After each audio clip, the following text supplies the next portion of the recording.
We are going to see some basic Linux command by which you can manipulate Linux environment and do some great stuffs.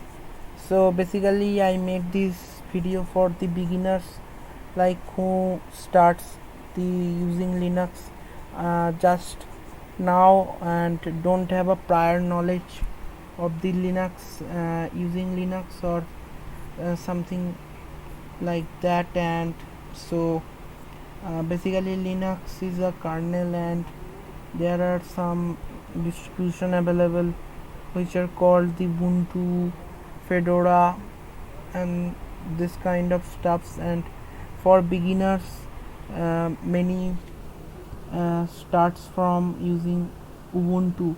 Basically Ubuntu is very user friendly, and it's give you a graphical user interface like Windows, which you can use, like if you previously used Windows, then you can use that very easily.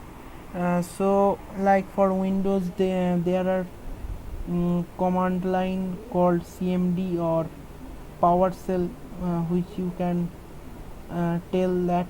But here in Linux we have the bash shells.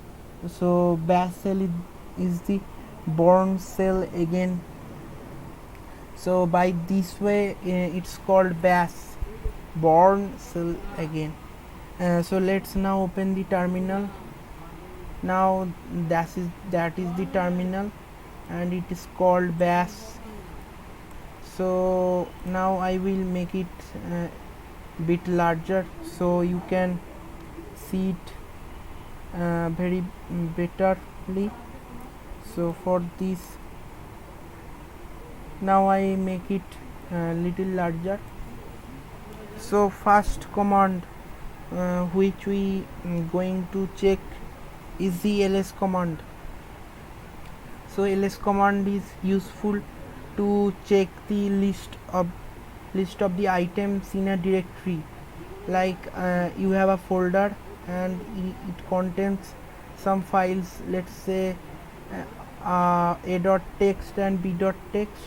So in this case you can get all the list of the files from the using the ls command. And now I will use it in simultaneously. So first I will make a directory using mkdir. Mkdir is the make directory. So mkdir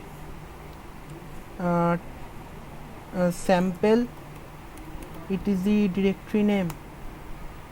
So now you can see that the command is executed. Now I check that the directory is created or not.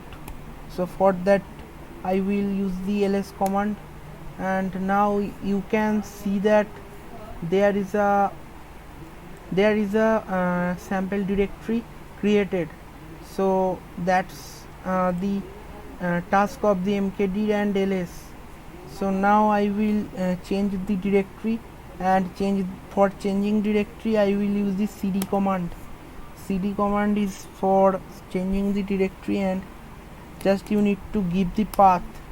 So now you can see that I am in the sample directory, and here in the way you can change the directory. And if you need to go back to the previous directory, in that case you can always do that by cd and after the double dot.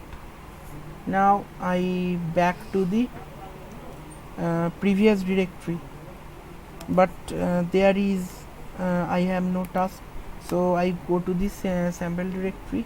Now in this sample directory I will create some sample files.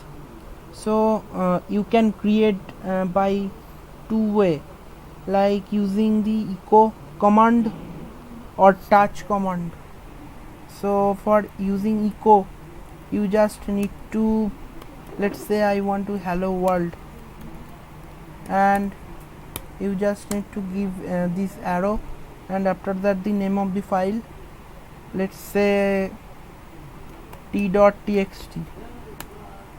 Now if I again use the ls command or list, so now you can see that I have the t dot text, and if you want to print this t dot text, you can easily do that by using cat txt, and you see that the content of the text file is printed in the console. So by this you can use this echo for creating a text file. Like if you have some line or you write some script, then you can use it, or so the for showing the output from the or content of the text file, you can use the cat. Now you can always use the touch to create this type of files. Let's say I use o.txt, and again I use the ls, and you can see that the new file o.txt is created. So that's the main thing. And like there is some difference between the echo and touch. Like echo, by echo you can, if we use the same command again and change the content, and let's say override, and if I again use the cat t.txt, now you can see that there is no previous hello world. So if you use the this arrow one time, then it will totally override the text content, and there will be content what you supplied present. So for this you can do solve it by using double greater than sign. So basically double greater than sign used to append the content to the text file. If I again use cat t, now you can see that the file the supplied content is append to the text file. Now after that uh, if you want to get the read write permission, you can use the lsl. Lsl basically give you the, like, it has the read write after the root and read write root permissions, and it shows all the permission a file have.